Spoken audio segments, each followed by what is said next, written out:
trata de mim. Deus. O médico falou, o médico disse, eu não quero o seu dinheiro, a gente recebe o que é necessário. Muito bem. Ela pensa que o dinheiro cura, mas... Ela pensa que o dinheiro cura. Eu, hein? Vamos dar continuidade sobre... A gente está falando sobre a família, né? E eu quero a ajuda das crianças para ler, né, Letícia? Vamos ler a Bíblia? Louvado seja Deus. Vamos dar continuidade ao trabalho falando sobre a família. A família como a célula que originou a sociedade.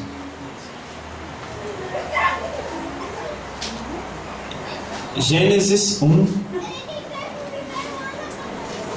Gênesis capítulo 1, versículos 27 e 28.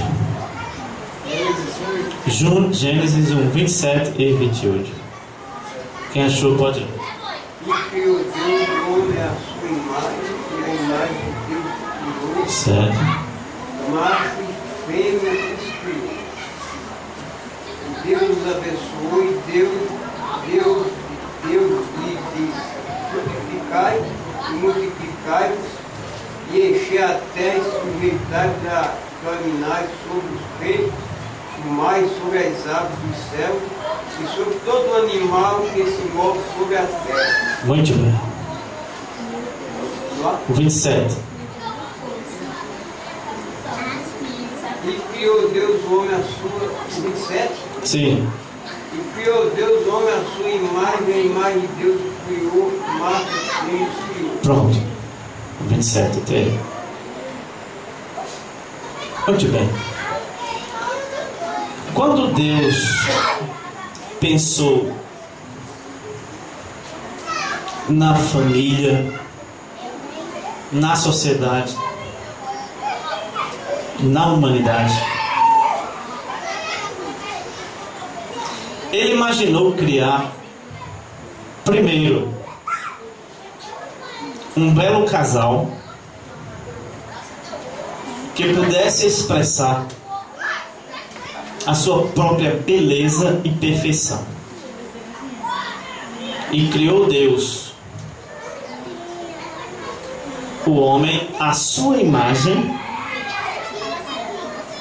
a imagem de Deus o criou. Ele criou como se ele estivesse projetando a si mesmo no ser humano.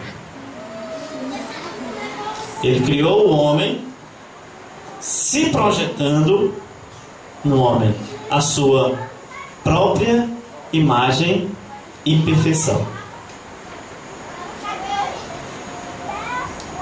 E Deus criou o homem e a mulher.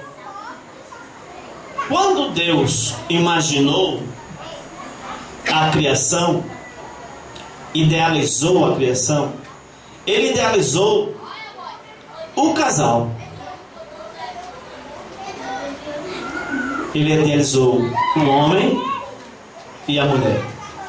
E daí Ele projetou nesse casal povoar toda a terra. Então a humanidade está representada em um casal, ou seja, a humanidade veio de uma família. O projeto da família. E o que me chama a atenção é que quando Deus criou Adão e Eva, Ele se preocupou em estabelecer o casamento. Ele estabeleceu o casamento como o selo dessa união. Se você ver o versículo de Gênesis, capítulo 2, de versículo 24, você vai ver que esse versículo retrata exatamente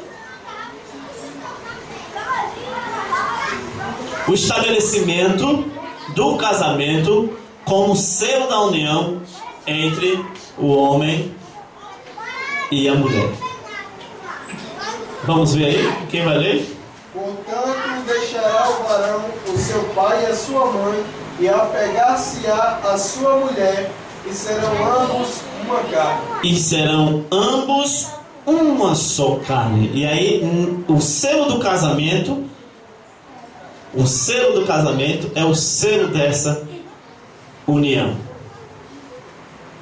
Louvado seja Deus. Eu tenho um pensamento que diz o seguinte: que o casamento está para nós humanos como os peixes estão para a água. Você já viu um peixe fora d'água? Ele fica como? Se batendo, né? Ele fica agoniado. Por quê? Porque ali não é o ambiente dele. Ali não é o ambiente dele. Assim, o ser humano fora do casamento, ele também se sente fora do propósito de Deus. Veja como o casamento, como a família, é uma instituição de um valor fundamental para Deus. Foi Ele quem criou, foi Ele quem estabeleceu como selo da aliança entre... Até Ele estabeleceu como selo da aliança entre Jesus e a igreja. Mais na frente a gente vai ver isso. Então Deus estabeleceu, e Ele disse: olha, não é bom que o homem esteja só. Ele vai ser como um peixe fora d'água. Ele vai se bater e não vai entender, ele não vai sobreviver. Ele vai estar fora dos propósitos de Deus. Porque o propósito de Deus com a criação de Adão e Eva foi exatamente: enchei a terra, frutificai, enchei e povoai a terra. Esse é o propósito de Deus com o casamento e com a família. Então, aí Deus estabelece exatamente a criação da família como a célula da sociedade. Se a sociedade ela vai mal, é porque a família não está bem. Se a família vai bem, a sociedade reflete a família. Porque a sociedade é feita de várias famílias. A comunidade de São Rafael é feita de várias famílias. Dependendo das famílias que compõem a comunidade de São Rafael, a comunidade de São Rafael vai ser bem, vai estar bem ou vai estar mal. Vai depender da condição de cada família, que vai representar a sociedade. O que eu acho engraçado é que quando Deus criou o mar, quando Deus fez a criação do universo e quando Deus criou o mar, Ele estabeleceu limites. Ele determinou limites para a natureza. Ele estabeleceu formas de agir. Se você abrir aí em Jó, vamos ver Jó capítulo 38. Veja quando Deus criou o mar, Ele estabeleceu limites para o mar. Ele mostrou que o mar precisava obedecer aos limites e às regras para poder ter o equilíbrio da natureza. Jó 38:8. Ou quem encerrou o mar com portas, quando transbordou e saiu da mata? Pode ler. Quando eu pus as nuvens por sua vestidura e a escuridão envolvedor, quando passei sobre ele o meu decreto, olha aí, e lhe pus portas de terror. Olha aí, Deus passou um decreto, uma lei para o mar. um decreto e botou portas e ferrolhos. Veja que coisa interessante. Ele botou decreto, portas e ferrolhos aonde? Veja no verso 11. Até aqui virá. Sim. E não mais adiante. Sim. E aqui se quebrarão as tuas ondas. Sim. Empoladas. Até hoje o mar quebra suas ondas na areia da praia. Desde quando Deus criou, hein? Se não tivesse limite, o desastre. Da mesma forma, Deus estabeleceu o casamento com limites. O problema do ser humano é por causa do livre-arbítrio, que o mar não tem, que a natureza não tem. O homem tinha um limite no Jardim do Éden. O primeiro casal tinha um decreto no Jardim do Éden. A primeira família tinha um decreto. Deus disse: vocês podem comer de todas as árvores, os frutos de todas as árvores, mas desta árvore aqui, desta árvore da ciência do bem e do mal, vocês não podem comer. O que aconteceu? O mar até hoje obedece ao decreto de Deus. E a primeira família fez o quê? Quebrou o decreto. E até hoje as famílias vivem quebrando esse decreto. Deus estabeleceu a Bíblia como o decreto para as famílias. Aí eu pergunto: qual é a família que faz uma preparação dentro dos princípios bíblicos para entrar no casamento? Qual é o casal?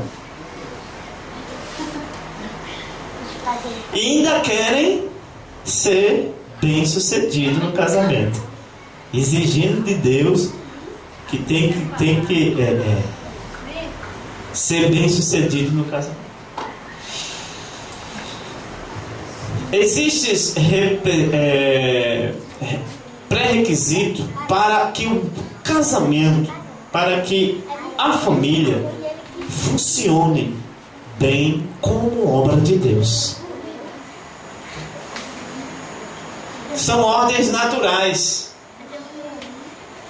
são autofuncionamentos, são regras e valores que determinam o que eu devo fazer e o que eu não devo fazer para que o relacionamento a dois funcione bem.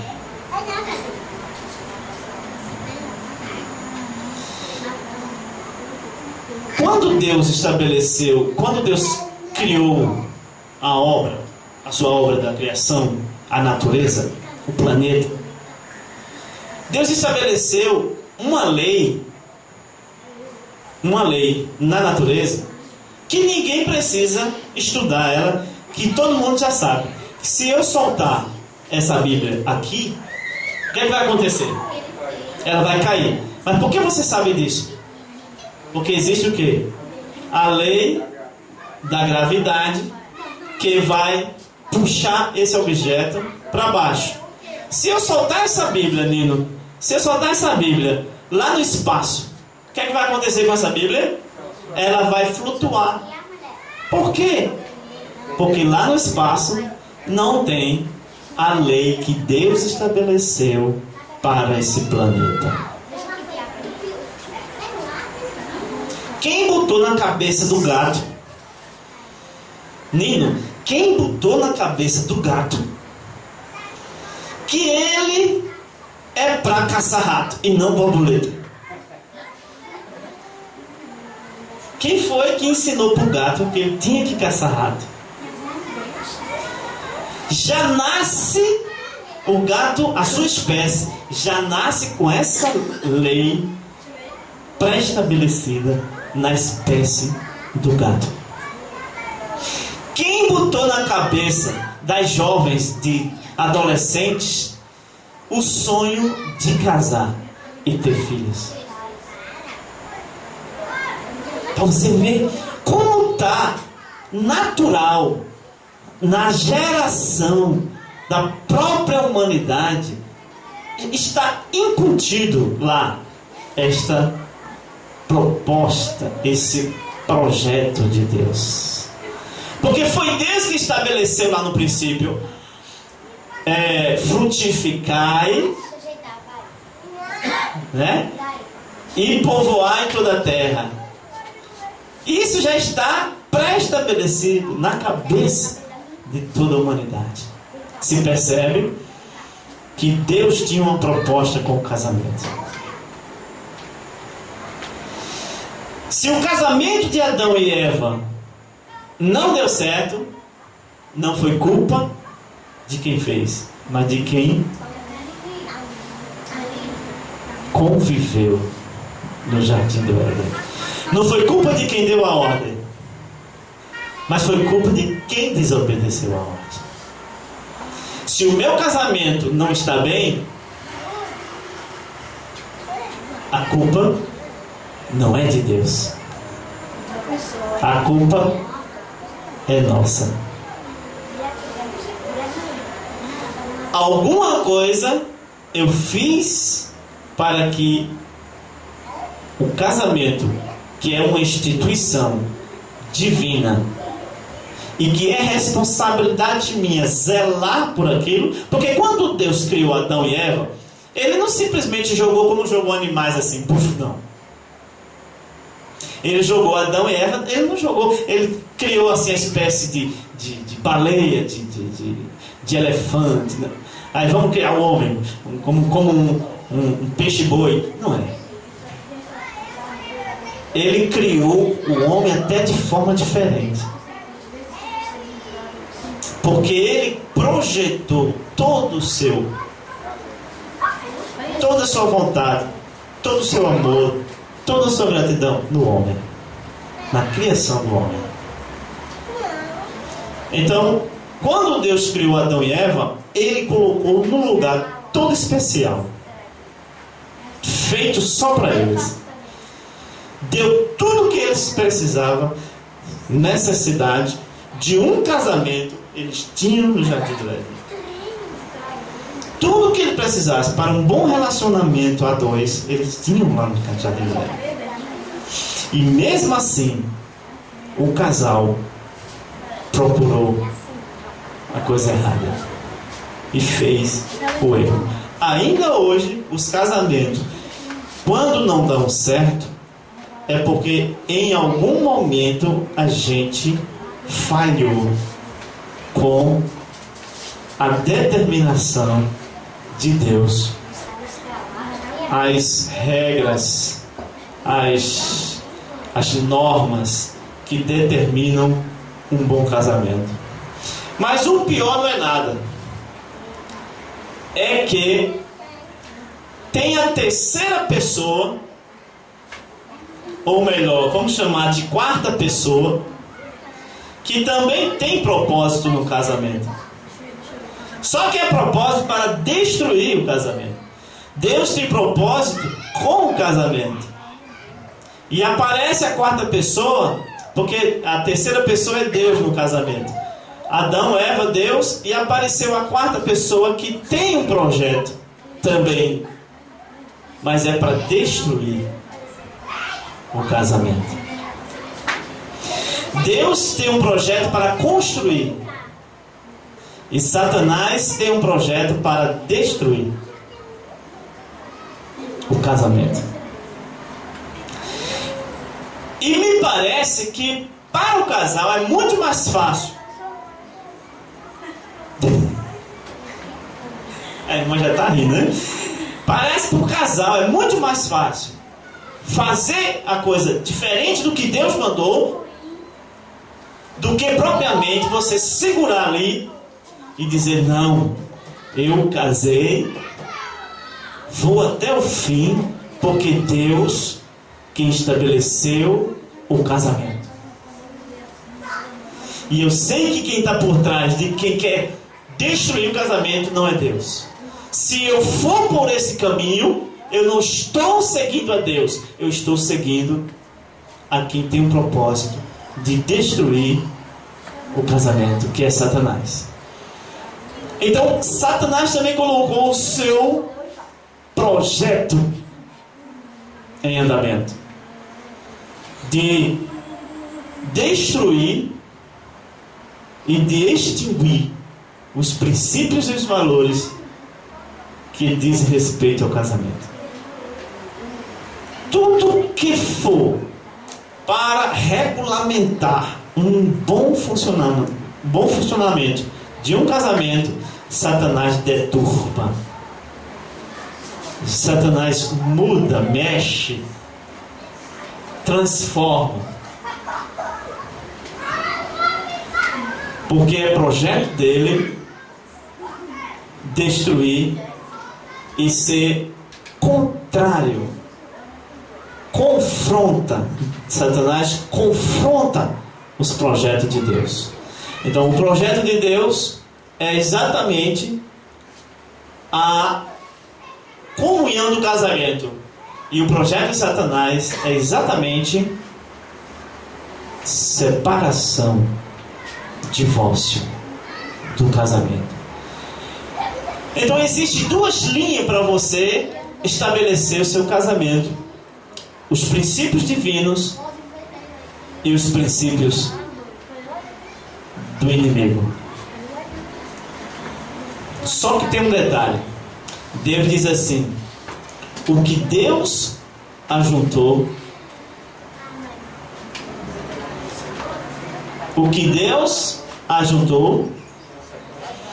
aí eu pergunto, e por que tanta gente está separando? E por que é tão fácil falar em divórcio? Porque quebra a vontade de Deus. Contrapõe, destrói os projetos de Deus. Agora, eu quero dizer que Deus não está em crise, não. Talvez a minha família esteja em crise, mas Deus não está em crise, não. O casamento não é uma instituição falida, porque quem criou foi Deus, e Ele criou com um propósito eterno. Deus abre a Bíblia com um casamento. Deus fecha a Bíblia lá em Apocalipse com outro casamento, que é as bodas do Cordeiro. Então essa instituição não está falida. Como alguém pode imaginar, querer que isto aconteça? Ainda jovens, ainda pensam, ainda sonham, as jovens ainda sonham com os casamentos. Se você perguntar, os adolescentes ainda têm esse sonho de casar um dia, de ter filho, de formar uma família. Está na mente. Assim como está na mente do gato caçar rato. Assim como o mar está para obedecer o limite da areia do mar, da praia, assim também essas ordens que Deus colocou na sua criação ainda está funcionando. Embora Satanás queira deturpar, mas ela é uma lei eterna. E outra coisa, a Bíblia não perdeu a validade. Agora é que ela está sendo mesmo validada, porque as profecias dela estão se cumprindo cada dia. A Bíblia, cada dia que passa, ela está sendo descoberta que ela é a verdade, que ela se cumpre a cada dia. Agora, Deus instituiu o casamento com pré-requisitos básicos para a composição de uma família, com princípios, valores e limites. E eu gostaria que a gente lesse Colossenses 3, né, irmão Mabel? Colossenses 3, vamos lá? É esse mesmo. Colossenses 3 e o verso 18. Muito bem. As crianças estão me ajudando. Colossenses 3, verso 18. Vamos ler? Sim. Como é que você se sente lendo esse versículo?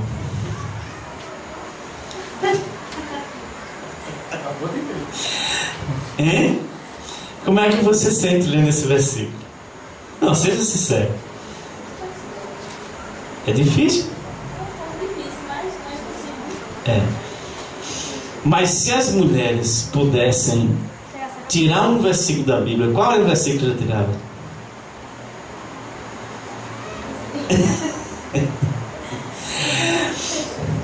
Vós mulheres, o que diz aí? Estais sujeitas ao vosso próprio marido. Sim. Como convém no Senhor. Certo. Pode ler.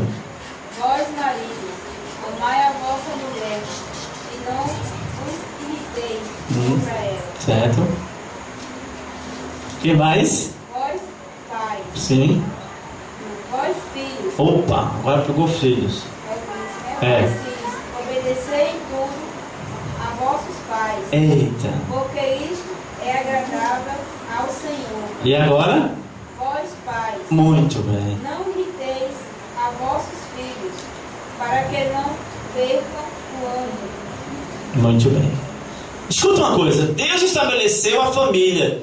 E Deus estabeleceu também limites, regras para cada componente da família. Para o pai tem regras, para a mãe tem regras, para o filho tem regras e para os pais tem regras. Para o pai e a mãe tem regra entre eles. E para os pais tem regras entre eles e para os filhos. Veja como a família, ela não está solta. Se você vê por aí, as famílias hoje em dia, elas querem viver de acordo com o tempo, com o que vai se passando. Deu certo hoje, não deu certo amanhã, a gente se ajeita, vai, ajeita aqui, ajeita ali, e vai atropelando.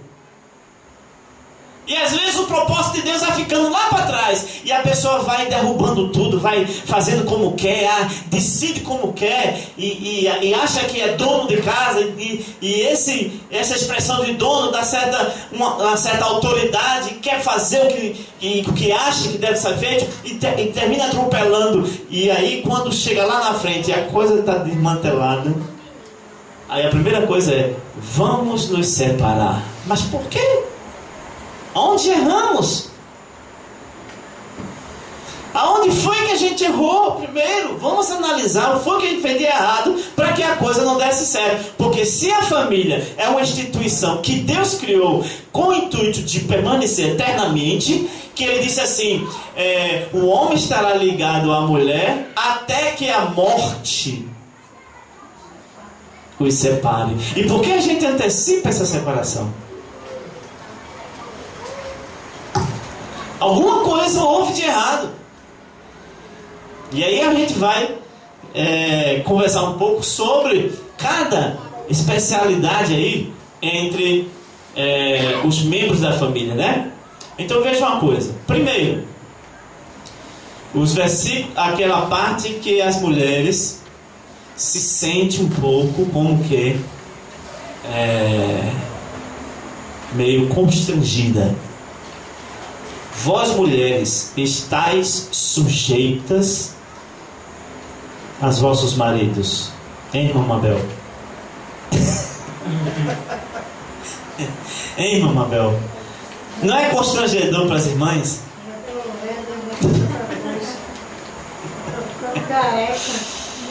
Mas escuta uma coisa. Olha. Vós mulheres estáis sujeitas. Essa expressão, sujeitas, estáis sujeitas, em outras traduções de Bíblias, ela tem um termo apropriado que se chama submissa.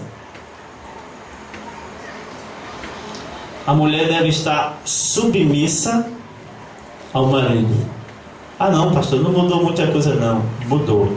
E você vai ver que mudou. A palavra submissa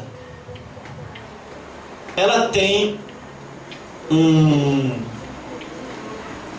prefixo e um radical. O prefixo é sub e o radical é missa. Então, esse radical, sub, significa estar debaixo.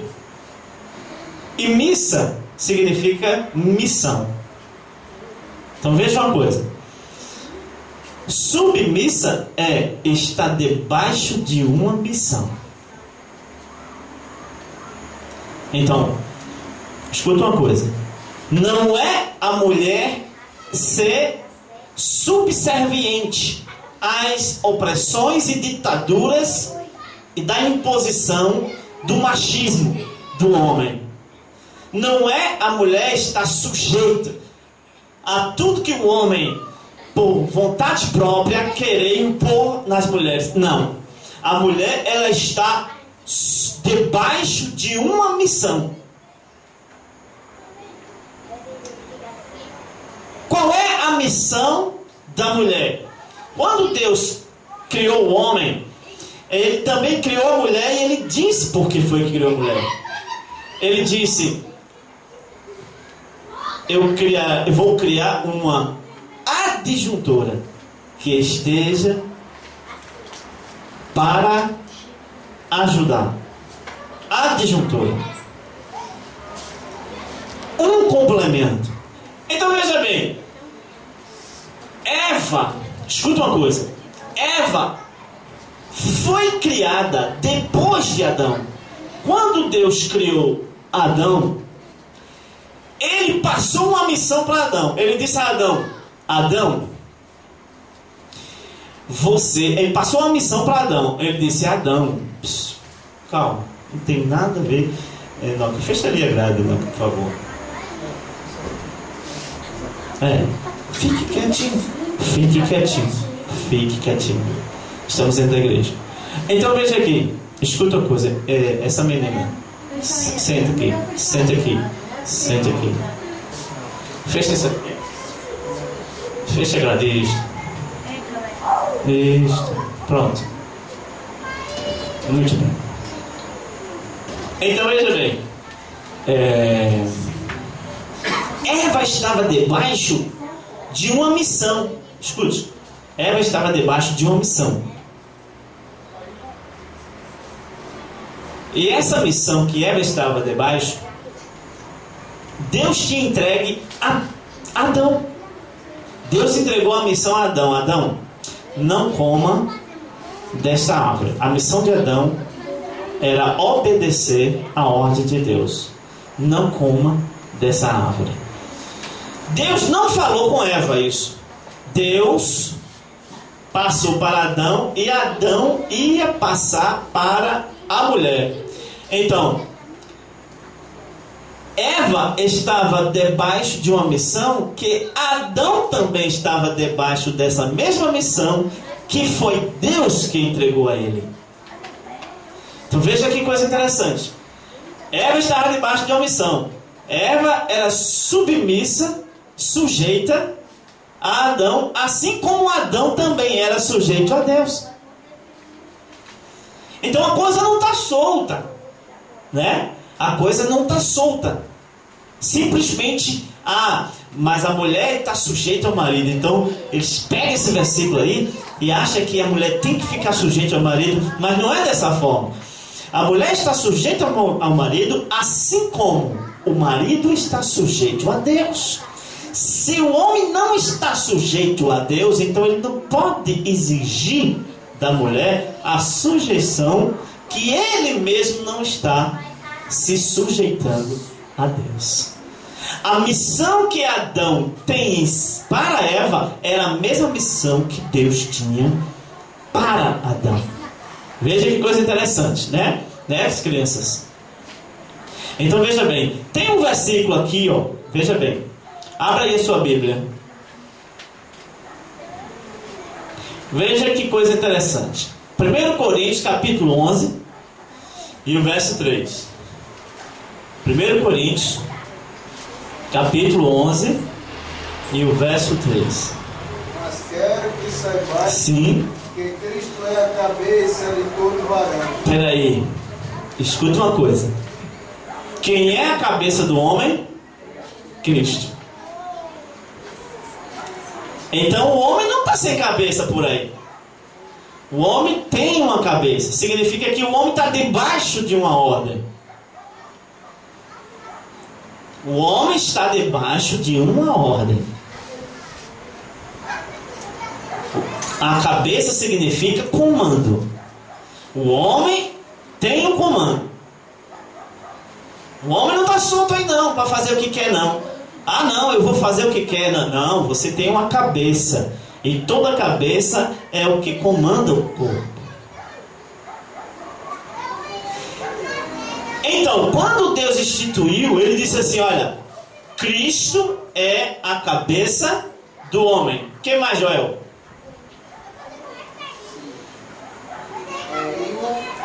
E o varão a cabeça da mulher. O homem a cabeça da mulher. Então, a mulher tem um comando.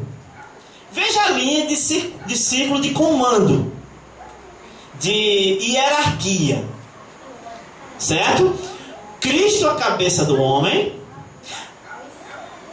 o homem a cabeça da mulher, e que mais? Deus é a cabeça da igreja. De Cristo. Olha, nem Cristo fazia o que queria.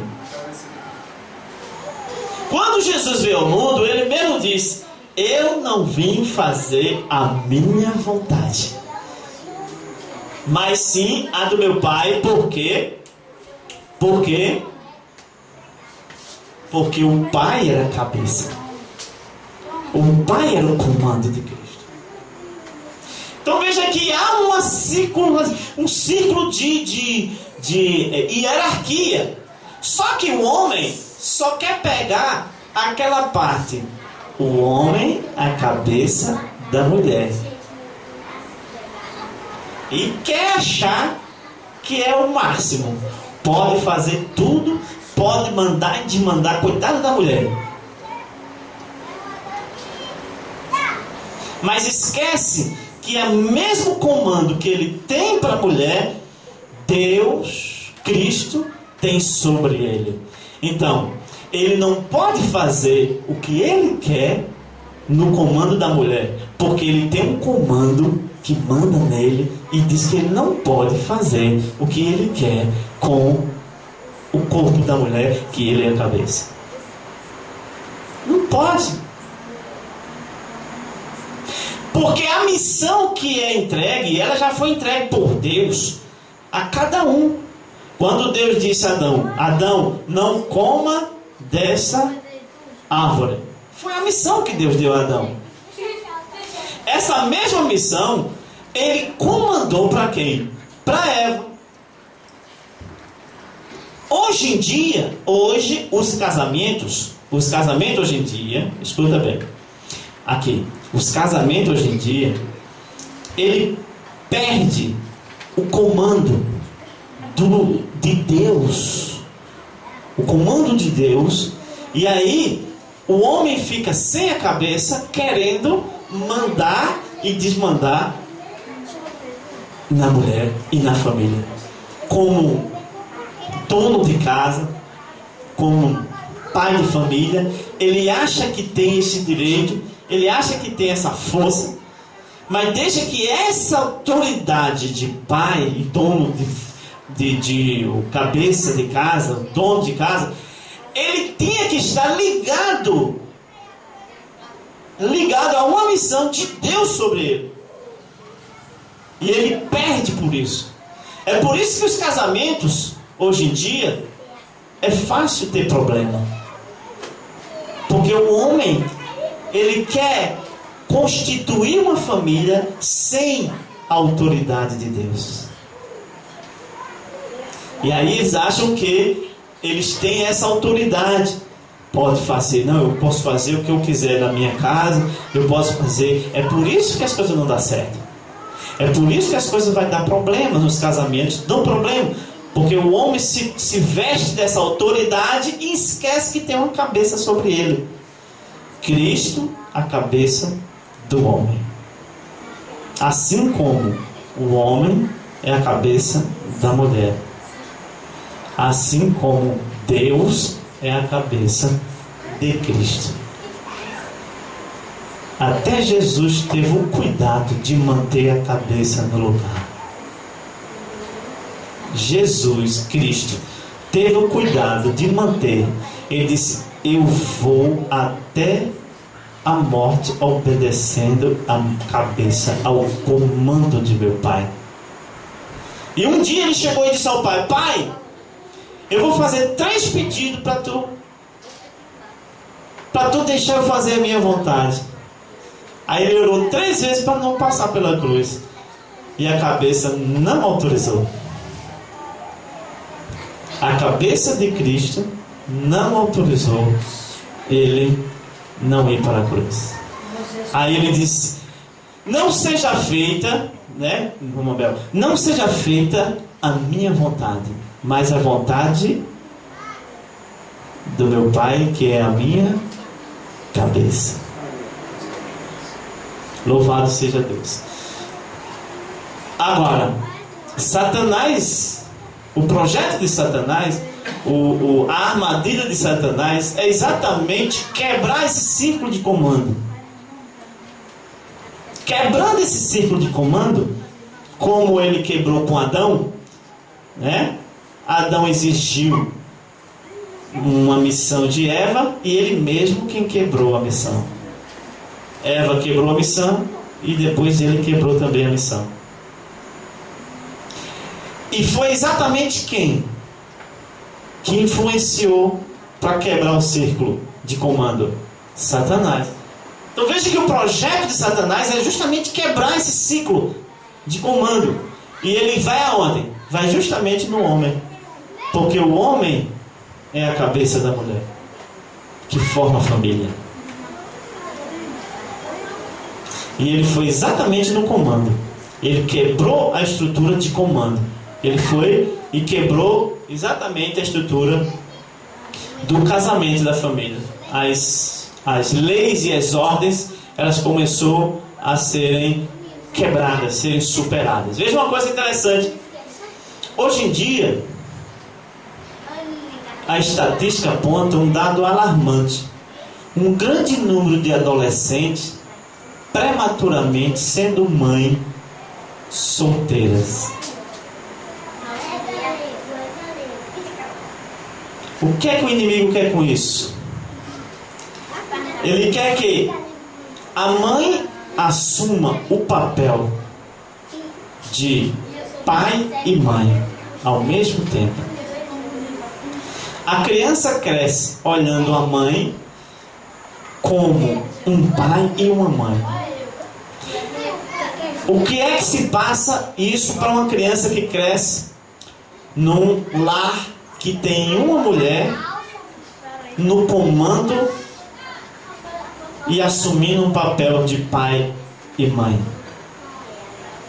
O que acontece na cabeça? É a ideia do unissex. Então, aquela ideia de tudo é permitido, então eu posso assumir o papel do homem. A ideia do unissex. Então, o que o homem pode usar, eu posso usar. O que o homem pode fazer, eu posso fazer. Então, você tem aquela ideia do unissex, que dá o efeito para um comportamento homossexual. Leva ao relativismo de valores, que altera o perfil do casamento, alterando inclusive constitucionalmente. Hoje a gente está vendo nas leis, a constituição das leis, que está sendo quebrada. E hoje a gente pode ver o casamento homossexual, quebrando exatamente a estrutura que Deus perpetuou com a sua ordem do casamento. Então você percebe que as gerações, elas estão sem limites, elas estão sem noção de parâmetros do que seja uma família, do que seja um casamento. Elas estão perdendo esses valores. Esses valores, Satanás, ele deturbou, ele tornou torpe o princípio sagrado. Um princípio divino, ele tornou como humano, como carnal, né? E o que me chama a atenção é que nós estamos vivendo num casamento em uma dimensão, num plano tão estritamente carnal, que é natural a gente ingressar num casamento entusiasmado apenas pela paixão esfuziante, né? E aí eu apresento para vocês o efeito da degustação da goma de mascar, né? O chiclete tem um efeito engraçado que a gente pode colocar como o que está acontecendo com os casamentos hoje em dia. Por exemplo, nós somos atraídos pelo chiclete tão somente só pela sua doçura, pelo seu sabor, aquela doçura, o açúcar que tem no chiclete. Quando acaba aquele momento doce do chiclete, logo a gente se cansa de mastigar, de mascar, e ela se torna apenas uma borracha aguada na nossa boca. E depois que aquele chiclete perde o açúcar, perde o sabor e fica só aquela borracha que a gente fica mastigando na boca, o desejo da gente é jogar o chiclete fora. Aquela borracha aguada e sem sabor, jogar fora.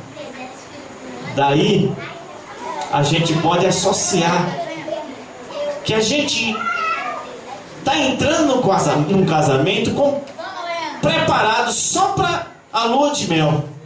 Você não vai preparado para depois da lua de mel. Por exemplo, uns 2 anos depois, 1 ano depois de um casamento, 3 anos depois de um casamento, a coisa não está tão açucarada como começou.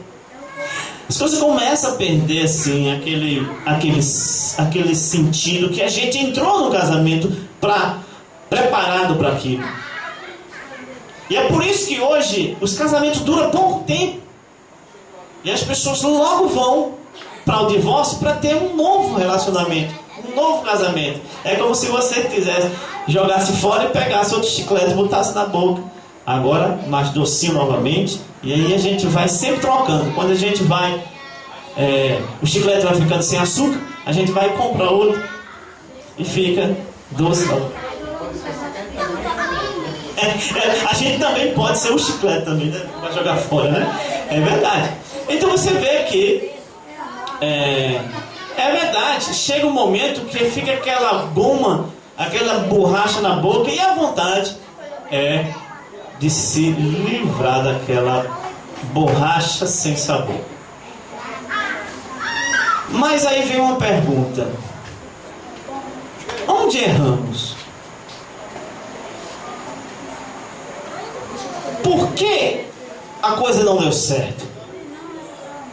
E aí vem o desafio. É porque a gente entrou no casamento com um projeto diferente do projeto de Deus. A gente não entrou no casamento com o propósito de Deus. A gente entra no casamento com o sonho pessoal, os seus interesses pessoais. Você procura um príncipe, você procura a princesa, né? E se encanta e diz: eu vou me casar. Mas qual é o propósito do casamento? É o chiclete, né? Pois é, não pensa nem as consequências, né, irmã Mabel? Pois é, essas consequências que vêm por detrás é o que vai exatamente fazer com que o casamento perca o sentido Porque quando você entra no casamento, você entra num sonho, numa fantasia. E de repente você, depois que passa aquela fantasia, depois que você se acorda, aí você se depara com algo que você não se preparou. Você não entrou no casamento preparado para aquilo. Qualidade de vida familiar é, sobretudo, superar conflitos, superar problemas. É você saber superar. E casamento, ele tem isso. Porque casamento é duas pessoas de duas naturezas diferentes que agora vão passar a viver juntos, dormir juntos, comer juntos, vai dividir seus problemas, seus dinheiros, né? Seus bens. E aí, agora chega o quê? Começa a chegar. É engraçado que tem na Bíblia que diz: o amor cobre as falhas. E a gente, quando antes do casamento, às vezes quando a gente escolhe assim uma pessoa para casar, aí os pais da gente ficam dizendo assim: meu filho, minha filha, não faça isso, não casa com isso, olhe, tenha cuidado. Mas a pessoa está tão apaixonada que o amor cega, assim como o presente cega. O amor cega os defeitos, os problemas, né? Então você vê que casamento é superar esses conflitos. Ora, se eu não vi esse defeito e esse problema, o que é que eu tenho que fazer? Me livrar? Não. Por quê? Porque você casou. E o casamento é uma instituição de uma união eterna, com princípios e valores divinos. Foi Deus quem criou. E aí entra esse conflito. Entra esses conflitos, né? Muito bem. Agora a gente vai terminar por causa da hora, né? Agora eu quero só dizer uma coisa para vocês. Escuta aqui. Casamento não possui o piloto automático do avião. Porque tem um avião que o piloto fica mexendo nos botões para poder o avião não. Só que tem um botão que é o piloto automático, que você aperta ele e o avião é que fica dando todos os comandos e o piloto fica tranquilo. Aí a gente pensa que o casamento tem um piloto automático. Quando está com tumulto, aí a gente aperta o piloto automático e deixa lá, vê a coisa estourar. Não, é você que tem que ir lá e resolver o problema. Quando você vem numa velocidade na estrada, aí de repente tem uma lombada, o que é que você faz? Você reduz a velocidade para que não haja um acidente lá na frente. Você vê as flores, elas são tão delicadas, né? As flores, as pétalas das flores são tão delicadas, né? Bem fofinhas, né? Bem delicadas, né? As flores são cheirosas, né? As flores são cheirosas. Mas mesmo assim, com toda essa beleza, com todo esse cheiro e com toda essa delicadeza, ela tem espinhos. E aqueles espinhos da rosa têm um propósito. Da mesma forma que o teu casamento tem os problemas, esses problemas têm um propósito. Tem um propósito justamente para quebrar a nossa estrutura do ego exaltado. O espinho na vida de Paulo era exatamente um equilíbrio do ego exaltado dele. era um espinho na carne de Paulo. Então muitas vezes a gente sente essa pontada do espinho dentro do próprio casamento. Para quê? Para o nosso ego não se exaltar. E aí a gente baixa, como diz a história, baixa a Cristo, né? Então, a qualidade de vida familiar é exatamente você superar e você saber lidar com esses desafios e esses conflitos que naturalmente vão aparecer no seu dia a dia. E olha, tem mais um detalhe. Esses conflitos, você não está livre dele, nem você mesmo. Você mesmo que não é casado, você não está livre desses conflitos. Ah, não, eu não deveria nem ter casado. Você não está livre desses conflitos. Você ia ter também conflitos, ia ter problemas, porque o seu ego ia ser trabalhado. Sem casar ou casado. Você não pode fugir. É o peixe fora d'água. O casamento, ninguém pode fugir dele. É o peixe fora d'água. As pessoas é que tentam burlar aí o casamento e fica pegando um e outro aí, e achando que isso vai trazer, quando chega mais na frente, que a vida começa a cair, ele vai perceber que precisava de uma família para amparar ele ou ela. Quando começa a aparecer as doenças, aí a pessoa vai perceber que precisava de uma pessoa para amparar no momento de uma doença. Porque depois que você estiver doente, fica mais difícil para você conseguir uma pessoa para lhe acompanhar. É melhor você pegar essa pessoa antes de adoecer e estruturar um lar e um casamento, do que você depois de doente querer fazer isso.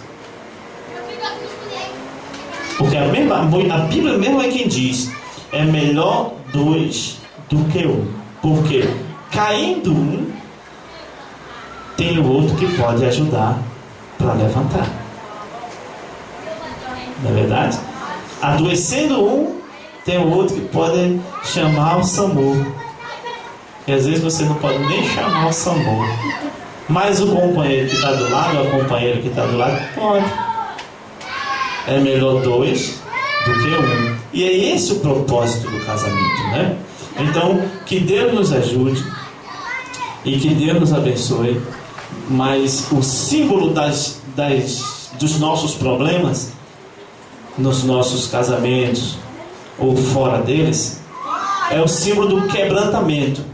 É a capacidade de avaliar e reavaliar a sua conduta, a sua forma de agir, o seu modo de pensar, o seu modo, às vezes até arrogante de falar, né? Às vezes a gente fala bruto e quer que as pessoas falem manso com a gente. Como? Se você falou bruto, as pessoas vão falar bruto com você também. Você tem que plantar palavras mansas, tranquilas, para poder você receber. Oi? Pois mas é natural, é porque a gente ainda não tem esse equilíbrio, Mabel. Mas depois que a gente começar a equilibrar, mas depois de Mabel, que Deus começa viu, Mabel? Depois que o Espírito Santo começa a comandar a nossa vida, aí a gente começa a ser mais flexível. A gente fica mais flexível.